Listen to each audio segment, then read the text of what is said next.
Add a new dimension to the world around you. Listen, learn, and find out why. We love Hakka.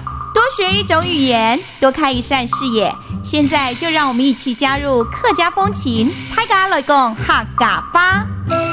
Hello everyone, it is time for our Hakka lesson right here on ICRT. Hello， 你好，大家好，我是 Alex Pong。你好，大家好，我是 Joseph Ling.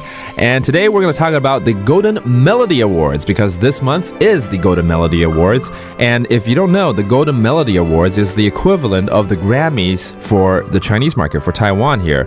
And it celebrates not only Mandarin music, but Taiwanese music and also Hakka music as well. 其实这几年下来呢，金曲奖呢，现在有很多其他的方言呢，也都有自己的一些奖项了，对不对？不管，没错。So today we want to talk about some of the Golden Melody Award nominees for this year, especially for the Hakka. 我们今天来跟大家介绍一下这一次入围金曲奖的一些客家歌手啊，还有这些创作人的一些名字跟作品。好啊，做一个介绍。我想 Alice 应该很懂才对，对不对？有关系吗？有关系啊，对对对，可能搞不好还认识几个人呢，对不对？属实啊。啊，认识哈。Okay, let's see. There is a category which is Best Hakka Artist. OK, 最佳客语歌手。那么今年入围总共有4位。CV 入围怎么说 ？Nivy. Those are the nominees. 有 TV 林生祥。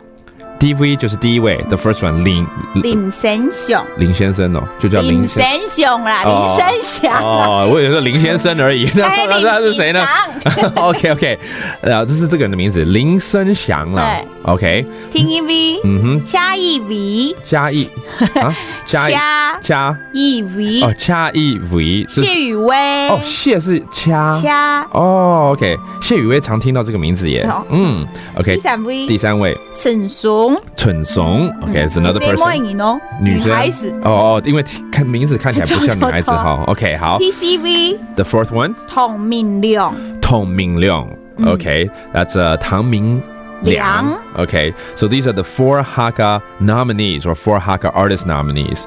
And what's interesting is this year, for Best Song of the Year, there is a Hakka song in this category. 其实今年呢，很值得赞赏的就是最佳年度歌曲奖里面也有一首这个客家歌。种树哦，就是种树。哎，这是我们教过哈，对不对 ？So there you have it. Go support your favorite artist and support Hakka music here in Taiwan. That does it for today's Hakka lesson of the day. 什么太嘎？俺子 say 张伟了。客家风情由行政院客家委员会独家赞助。We Love Hakka has been brought to you by the Executive Yuan's Council for Hakka Affairs.